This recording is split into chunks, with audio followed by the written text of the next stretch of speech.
हमारे दत्त धाम में तो जूस काना होता है।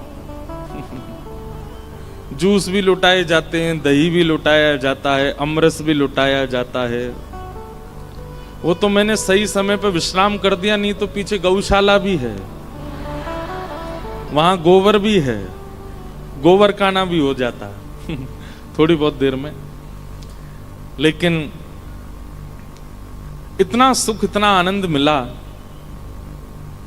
हमें ऐसा लगता है कि पिछले वर्ष 1 महीना की कथा और इस बार जो ये सप्ताह का किशोरी जी का प्रादुर्भाव उत्सव चल रहा है, ये सब तो केवल हम प्रथम बार वह आनंद कर रहे हैं, प्रथम बार वह उत्सव का सुख ले रहे हैं। अगले वर्ष जो 1 महीना की कथा होगी उसमें तो जाने कैसा रंग होगा, क्योंकि हमारी महाराज जी की बात हुई है। अब देखो, ये सौभाग्य के लिए भारत में महाराज जी कितने लोग तरस रहे हैं, जो सौभाग्य नासिक के लोगों को मिलता है दत्त धाम की वजह से। इस सौभाग्य के लिए कितने लोग लाल जी के सामने अर्जी लगाते हैं कि हमारे यहाँ उत्सव हो, हमारी कथा में उत्सव हो, हमारे यहाँ नौका विहार करें, हमारे यहाँ चंदन यात्रा हो, हमारे यहाँ ठाकुर जी का दधी काना हो। सब जगह नहीं होता ठाकुर जी का, पर दत्त धाम की वजह से नासिक के लोगों को सुख मिलता है। और हमारी महाराज जी की बात हुई है, सुन तो लो पहले बात। हमारी महाराज जी की ये बात पहले ही पिछले साल ही हुई थी कि अगले वर्ष 1 महीना का जो उत्सव है उसमें ठाकुर जी के वर्ष भर के जितने उत्सव वृंदावन में होते हैं, हर दिन सारे उत्सव होंगे।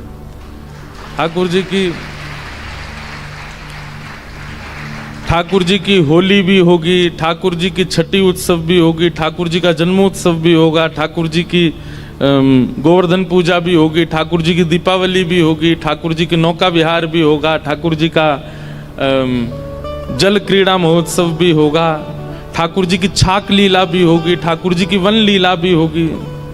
सारी लीलाएं एक साथ 1 महीना के उत्सव में करने का भाव होगा। कोई भी इधर ना देखे, सब इधर देखो। अभी लाल जी नहीं आए, लाल जी जब हम उतरेंगे तब आएंगे। अभी सिंहासन आया है तो अभी हमें ही देखो। 2 दिन से रोज वर्षा हो रही है और ठाकुर जी वैशाख में ही श्रावण प्रकट कर रहे हैं।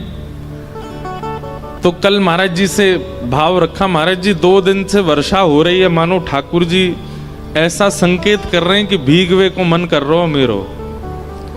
नहीं तो इस मौसम में इतनी वर्षा का कोई प्रावधान है नहीं। मौसम फिर बन गया, देखो अभी होने वाली होगी थोड़ी बहुत देर में, और नहीं होगी तो ठाकुर जी तो आज भीगवे आ रहे हैं यहाँ पे कथा के बाद में और विश्राम में। ठाकुर जी का आज यहाँ पर जल क्रीड़ा महोत्सव होगा। आप सबसे हमारी प्रार्थना, सब लोग अपने अपने स्थान से दर्शन करना। लाला मेरो डर जाएगो, छोटो सो 1200 लाला है। आज उनका सुख यहाँ होगा, जल क्रीड़ा करेंगे ठाकुर जी। तो पहले तो हम लोग श्री जी का थोड़ा यशगान कर लें और फिर उसके बाद में विश्राम में जल क्रीड़ा के 1-2 पद गाएंगे। फिर हमारे प्रेम जी सुनाते रहेंगे थोड़ी देर और लाल जी को यहाँ जल क्रीड़ा कराएंगे। ठाकुर जी भीगेंगे आज जल में और हम सब हमारे वृंदावन में तो होता है स्नान पूर्णिमा पर। और ये अभी यहाँ तो वर्षा हो रही है, हमारे ब्रज में तो बहुत भयंकर गर्मी है। ठाकुर जी को चंदन पहराते हैं, ठाकुर जी को गीले वस्त्र पहनाते हैं, ठाकुर जी को फुब्बारे में नहवाते हैं, फूल का बंगला बनाते हैं, लाल जी को गर्मी ना लगे। उष्ण काल के ये सब उत्सवों के क्रम हैं। तो आज जल क्रीड़ा होगी और हम लोग पदगान के द्वारा ठाकुर जी का मुखोल्लास करेंगे। फिर कल भी उत्सव होगा, परसों भी उत्सव होगा, रोज ही उत्सव हैं। बस एक दिन कथा का समय 6 बजे से महाराज जी शाम को कि क्या पूर्णिमा को यही समय रहेगा 3 बजे से। हाँ, तो पूर्णिमा को विशेष उत्सव है। हमारे दत्त प्रभु की पालकी यात्रा भी होगी और फिर नौका विहार का भी कोई ना कोई योग बनेगा ठाकुर जी का। तो पूर्णिमा को लंबा सत्र चलेगा, कथा होगी, फिर कथा के बाद में पालकी और नौका विहार का क्रम भी होगा। तो ये सब भाव हैं। आज ठाकुर जी जल केली करेंगे श्री जी के साथ में। किशोरी जी प्रकट भई हैं।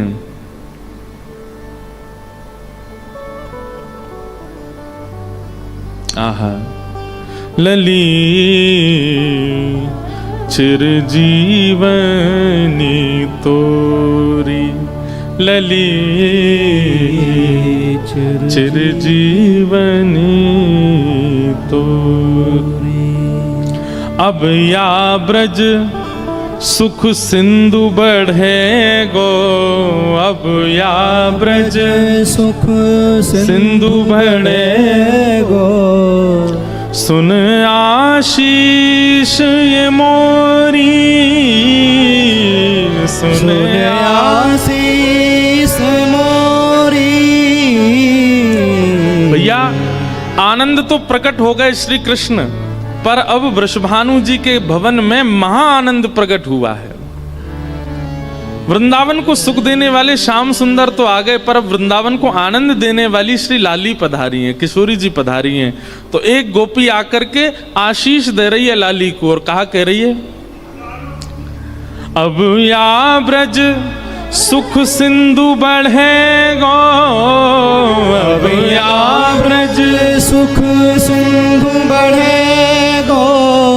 सुन आशीष ये मोरी मोरी, सुन आशीष मोरी। हूँ मचल परो या पोरी, हूँ मचल परो या पोरी। हूँ मचल परो या पोरी, हूँ मचल परो या पोरी। मुख देखो रही तोरी, हाँ मुख देखो रहूं तोरी। हमारे ब्रज के श्री हित वृंदावन चंद्र जी, चाचा हित वृंदावन चंद्र जी का ये पद है। मानो श्री किशोरी जी के प्रादुर्भाव पे कह रहे हैं, हूँ परो यहाँ पौरी। पौरी मतलब इसी द्वार पे ही पड़ा रहूंगा, और पड़े पड़े क्या करूंगा, ना खाऊंगा ना पीऊंगा ना सोऊंगा, बस 24 घंटे श्यामाजू के किशोरी जी के मुखमंडल को देखता रहूंगा। हूँ मचल पर्यो या पौरी, हूँ मचल पर्यो या पौरी। मुख देखो रहूं नेरी, हाँ मुख देखो रहूं नेरी। हे वृंदावन हित रूप भाग्य फल, वृंदावन हित रूप भाग्य फल। देव दयो है री, हाँ देव दयो है री। लली चिर जीवनी है तोरी, लली चिर जीवनी है। भांति भांति के सब अपनी अपनी बधाइयां लेकर के, आशीष लेकर के श्री वृषभानु भवन में आ रहे हैं। और कीर्ति मैया की गोद में पौड़ी हुई लाली को देख करके महाराज जी भवन ऐसा भाव बताते हैं कि जितने ब्रजवासी किशोरी जी का दर्शन करने जा रहे हैं वो सोच के तो कुछ जाते हैं, पर किशोरी जी को देख करके जो लेकर के गए थे वो तो देना भूल गए। उसके अलावा जो भी उनके पास था, महंगे महंगे आभूषण, और जो गले में आभूषण पहने, कानन में जो पहन रखे, हाथन में कड़ूला पहन रखे। एक स्वभाव होता है मानव का कि वो बहुमूल्य वस्तु खुद धारण करता है, पर दूसरों को देने की बारी आती है तो सामान्य वस्तु लेके जाता है। दूसरों को देने के लिए सामान्य भाव लेके जाता है, लेकिन खुद आप धारण करने के लिए बहुमूल्य वस्तु लेता है। तो जितने भी किशोरी जी के दर्शन करने जा रहे हैं सामान्य बालिका समझ करके जाते हैं, सामान्य आभूषण, सामान्य रत्न, सामान्य खिलौने, सामान्य वस्त्र आदि लेके जाते हैं। लेकिन जैसे ही किशोरी जी का मुखमंडल देखते हैं, किशोरी जी का मुखमंडल देख करके जो वस्तु लेके गए उसको तो देना भूल गए, बल्कि गले में पहने हुए आभूषण, हाथन के कड़ूला और जो भी उनके पास है वो सब न्योछावर करके आ जाते हैं। और जो धनवान नहीं है, जिन पर ज्यादा आभूषण रत्न नहीं है, वे सब जाकर के किशोरी जी का रूप देख करके स्वयं को न्योछावर कर आते हैं कि बोले जब तक प्राण रहेंगे जीवन में, हे कीर्ति मैया आपकी लाली के हम दासी बने रहेंगे, दास बने रहेंगे। ऐसा मुखमंडल है, ऐसी किशोरी जी की रूप माधुरी है। कल महाराज जी यहां दधी काना कर रहे थे, हम सब लोग उत्सव मना रहे थे। एक जगह महाराज जी वर्णन है कि श्री वृषभानु जी ने जब किशोरी जी प्रगटी तो कैसा दधी काना किया। तो कहते हैं कि ब्रजवासियों ने जो वृषभानु भवन है वहां आंगन में मेड़ बना दी। मेड़ कहते हैं जैसे खेती करने के लिए मिट्टी का बना देते हैं ना, पानी इधर से उधर ना जावे, ऐसी मेड़ बना दी। और इतनी ऊंची ऊंची मेड़ बनाई कि जब दही, दूध, घी, केसर, हल्दी को जल ये सब जब लुटाए जा रहे थे तो कमर कमर तक सब उस दही दूध आदि के उसमें गोते खा रहे थे, आनंद कर रहे थे, मानो जैसे क्षीर सागर प्रकट हो गया हो बरसाने में।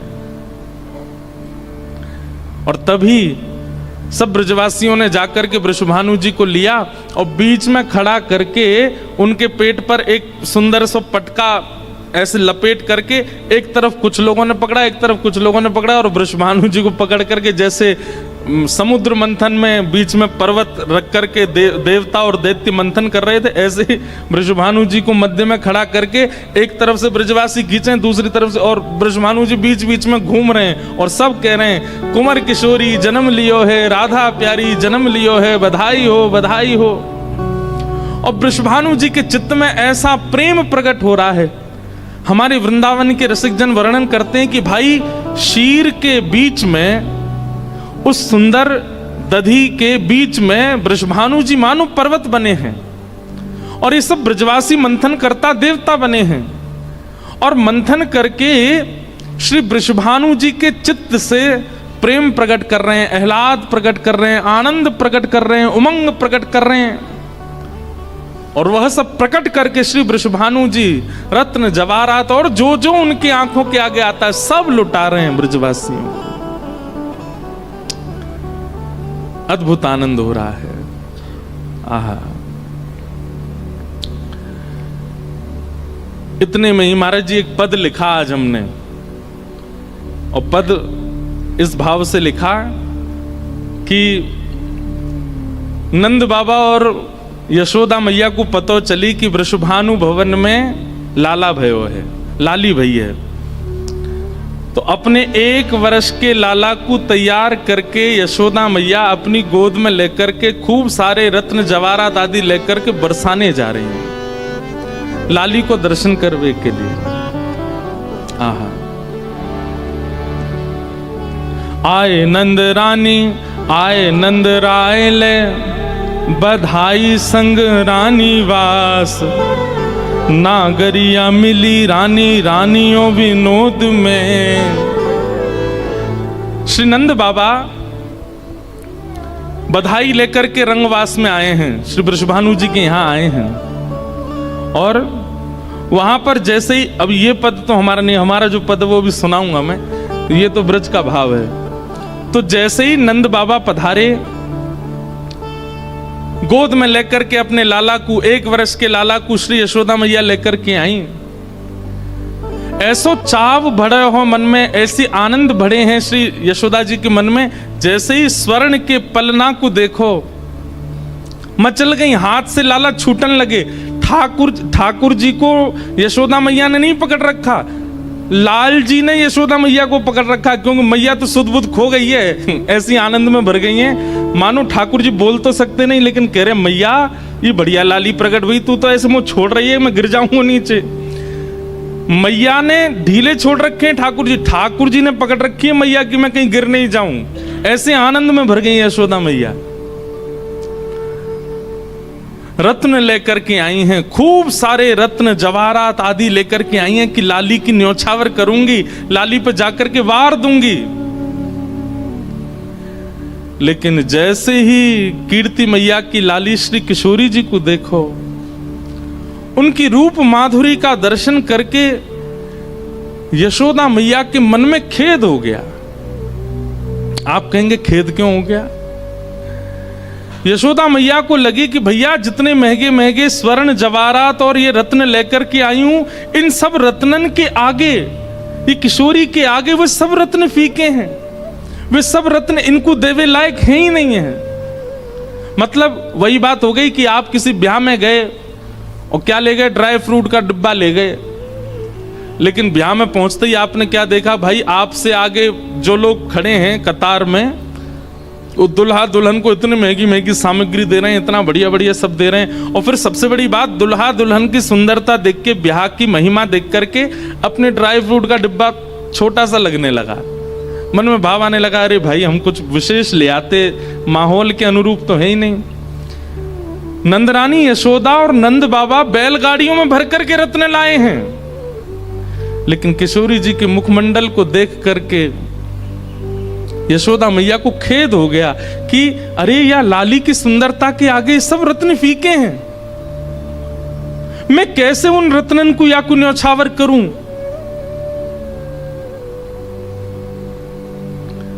गोदी में चढ़े भये टुकुर टुकुर निहार रहे हैं किशोरी जी को लाल जी।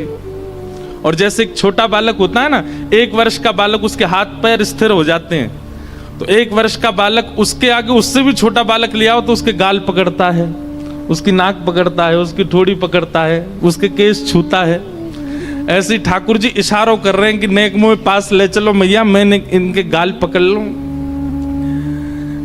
लेकिन यशोदा मैया और माँ होती तो अपने लाला को दे देती, लेकिन यशोदा मैया के मन में आ रही है कि कहीं ये लाला इतना उद्यमी है, कहीं जोड़ते नहीं खींच ले, ऐसी कोमल सी लाली। यशोदा मैया के मन में आई कि भैया कहां दूं या लाली को, रत्न सब फीके लग रहे हैं किशोरी जी की रूप माधुरी के आगे। तभी महाराज जी एक पद आया मन में कि यशोदा मैया ने ठाकुर जी के किशोरी जी के रूप को देख करके क्या दिया। गोदावरी मैया की कृपा से और श्री दत्त भगवान के चरणों में आज एक पद लिखा है, क्या कियो न्योछावर लाला माई, कियो न्योछावर लाला। आप लोगों को पता नहीं समझ आया कि नहीं, यशोदा मैया ने क्या किया, बोले रत्न तो सब रखे हैं बैलगाड़ी में, तभी मैया की दृष्टि पड़ी गोदी में लदो भयो नीलमणि, नीले नीले ठाकुर जी। यशोदा मैया के मन में आई कि भैया वो सब रत्न फीके हैं, मेरे हृदय को सबसे बहुमूल्य रत्न तो ये है, मेरी गोदी में चढ़ो भयो है। यशोदा मैया ने लाला को दोनों भुजान में लेकर के और किशोरी जी के ऊपर 8 बार बार करके श्री ठाकुर जी को ही चरणन में पधराए दिए। बोले यही सबसे बढ़िया रत्न है। कियो गइयो सब लोग, कियो न्योछावर लाला माई, कियो न्योछावर लाला माई। भानु भवन लाली प्रगटी सुन, भानु भवन लाली प्रगटी सुन, भानु भवन लाली प्रगटी सुन, भानु भवन लाली प्रगटी सुन। भयो प्रमोद अगाधा माई, भयो प्रमोद अगाध माई कियो न्योछावर लाला माई कियो न्योछावर लाला और मणिमाणिक रतन सब लाए मणिमाणिक रख ब्रज बनिता विवाह पद लग गाई आई विवाह पद लग गाई। क्या हुआ? बोले कि जैसे ही ठाकुर जी पौड़ाए हैं किशोरी जी के बगल में, तो जो जन्म के पद गा रही हैं वो जन्म के पद गा गा के विवाह के पद गाने लगी कि दुल्हन ऐसी है, दुल्हा ऐसो है, घोड़ा ऐसे हैं, बारात ऐसी है, मंडप ऐसो बनो है, फेरा ऐसे चल रहे हैं, ये सब पद गाने लगी। यशोदा मैया सुनकर के बोली, अरे कीर्ति मैया, ये लाली जन्मी तुम्हारे घर और ये देखो सबरी भोरी भारी हमारी ब्रज की सबरी गोपी, देखो ये बिहार के पद गा रही हैं। सब गोपी बोली, मैया यह बातें कौन नहीं जाने, पूरा ब्रजमंडल जाने कि लाला जादनाते जन्मो वैदनाते। सबन के मन में भाव है कि अगर वृषभानु जी के लाली भई तो इन दोनों की ही जोड़ी बनेगी, और आज वो दिख रही है तो फिर क्यों पीछे हटे। सब विवाह के पद गाने लगे और महाराज ऐसा आनंद उन्मोद हो रहा है, इतने में ही किशोरी जी के नेत्र खुल गए। और जैसे किशोरी जी के नेत्र खुले, इतने आनंद में भर गए सब लोग। यहाँ ठाकुर जी मानो धीमे धीमे अपना मुख घुमा करके किशोरी जी के चरणन से लगा रहे हैं, किशोरी जी ठाकुर जी के चरणन से लगा रही हैं। आहा, आए नंद राय ले बधाई रंग रानी वास, नागरिया मिली रानी रानियों विनोद में। कीर्ति ने लाली लेके दई गोद यशोदा के, सुनो, कीर्ति ने लाली लेके दई गोद यशोदा के, यशोदा ने लाला दियो कीर्ति की गोद में। कैसा उत्सव है रो है? बोले कीर्ति मैया ने लाली पलना तो उठा करके यशोदा मैया की गोद में ले दे दी, और कीर्ति मैया अपनी गोद में लेकर के लाला को बैठी हैं। ये छवि देख करके सब ब्रजवासी आनंद में झूम उठे हैं। इतना आनंद है रो, इतना सुख है रो है। महाराज जी एक कथा हमारे ब्रज में ऐसे सुनाते हैं कि श्री किशोरी जी के जन्म के बाद किशोरी जी ने बहुत दिनों तक अपने नेत्र नहीं खोले, बहुत दिनों तक नेत्र नहीं खोले। मंद मंद मुस्काती हैं, जैसे छोटा बालक उबासी लेता है ऐसे मुख भी खोलती हैं, और कभी कोई रुदन का भाव होता है तो रोती भी हैं, पर नेत्र नहीं खोलती हैं अपने।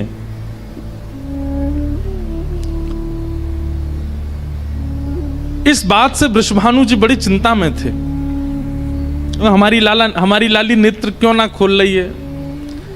तो इतने सारे लोग बधाई ले ले करके आए, सब किशोरी जी को बधाई देने के लिए, मुख देखने के लिए सब आ रहे थे। कुछ दिन बीत जाने के बाद श्री नारद जी महाराज आए, और नारद जी महाराज जैसे आए वृषभानु जी को बधाई दी, तो वृषभानु जी प्रसन्न तो हैं, मुस्कुरा तो रहे हैं, लेकिन मन में कहीं ना कहीं क्षोभ है। नारद जी बोले, हे वृषभानु जी, आप इतने मंद हृदय के क्यों लग रहे हैं, क्या बात है? आपके मुखमंडल की प्रसन्नता तो अद्भुत होनी चाहिए, पर आपके मुखमंडल पर मलिनता देख करके ऐसा लगता है कोई चिंता है आपको। तो वृषभानु जी बोले, लाली को जन्म भयो है, खूब सुख, खूब आह्लाद और खूब उत्सव है रो है, लेकिन पता नहीं क्यों जादनाते लाली भैया वाने अपने नेत्र नहीं खोले। हंसे, मुस्कावे, रोवे, उबासी लेवे, लेकिन नेत्र नहीं खोले। तब नारद जी महाराज बोले, मुंह को अपनी लाली को दर्शन कराए तूने। नारद जी महाराज जैसे ही गए, सुंदर स्वर्ण के पलना में किशोरी जी पौड़ी हैं, और जैसे नारद जी महाराज ने जाकर के किशोरी जी को दर्शन कियो है, स्तब्ध हो गए, मानो जैसे समाधि सी लग गई हो देख करके। सब जानते हैं, सब देवी देवताओं को पता है कि श्रीमन नारायण जो श्री कृष्ण हैं, उनके हृदय का परमानंद परम उन्मोद ही इस रूप में प्रकट हुआ है, उनकी आह्लादनी शक्ति ही इस रूप में प्रकट हुई है। नारद जी बोले, भानु बाबा एक काम करो, बोले कहा ने बाहर जाओ, मुकुने ने एकांत में छोड़ो लाली के पास। ब्रजभानु जी बोले जो आज्ञा, और बाहर चले गए और भीतर एकांत में श्री नारद जी महाराज सबसे पहले तो झुक करके अपनी जटाओं को किशोरी जी के चरणों से छुवाते हैं, और चरणों से जटा छुवाने के बाद श्री नारद जी महाराज चरणों में प्रणाम करते हुए विनती करते हैं किशोरी जी से। बहुत सुंदर भाव हमारे ब्रज में एक आश्रय का गाया जाता है। किशोरी जी के चरणों में कैसा आश्रय, कैसी प्रीति, नारद जी महाराज गा रहे हैं। हाँ हाँ,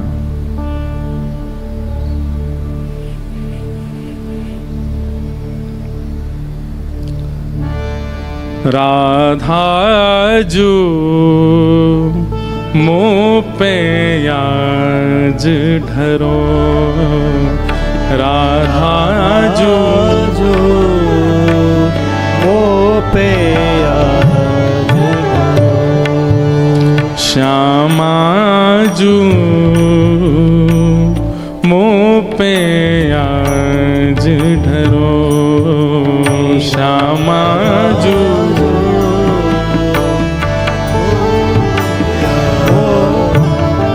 निज निज प्रीतम की पद रज रती, निज निज प्रीतम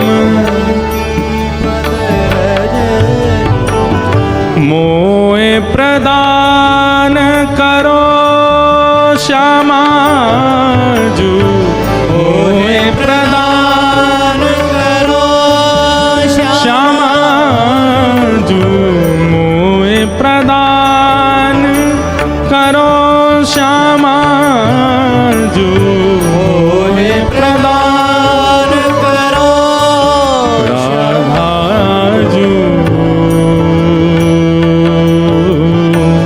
मोह पे आज ढरो, श्यामा जो मोह पे आज ढरो, राधा जो मोह पे आज धरो, राधा जो मोह पे आज धरो। विषम विषय रस की सब आशा, विषम विषय रस नारद जी गा रहे हैं। सब आशा, विषम विषय रस की सब आशा, विषय रस की सब आशा, ममता तुरत हरो, श्यामा जो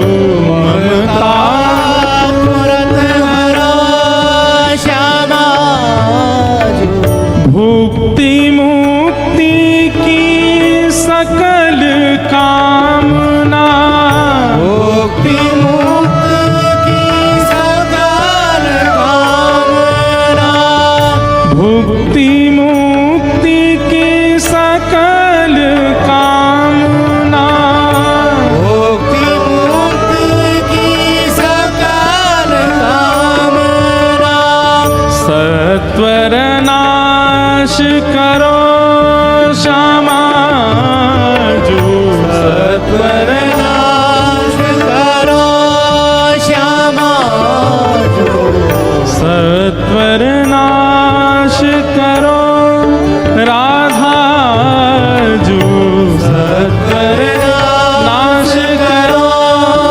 श्यामा जो मोह पे आज धरो, श्यामा जो मोह पे आज धरो, श्री राधा जो मुँह पे आज धरो। श्री राधा जो मोह पे आज धरो। और नारद जी क्या विनती कर रहे हैं?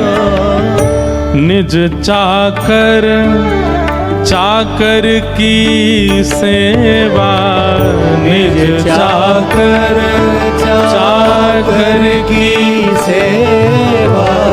हे किशोरी जी, आपके जो चाकर हैं, चाकर मतलब नौकर, चाकर मतलब सेवार्थी, आपके जो सेवक हैं, निज चाकर चाकर की सेवा, आपके जो चाकर हैं उन चाकरों के जो चाकर हैं उनकी सेवा मुझे प्रदान करो।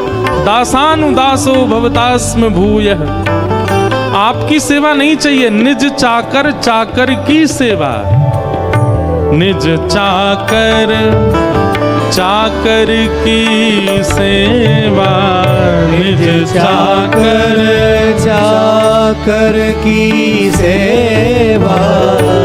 मोह प्रदान करो क्षमा जो, मोह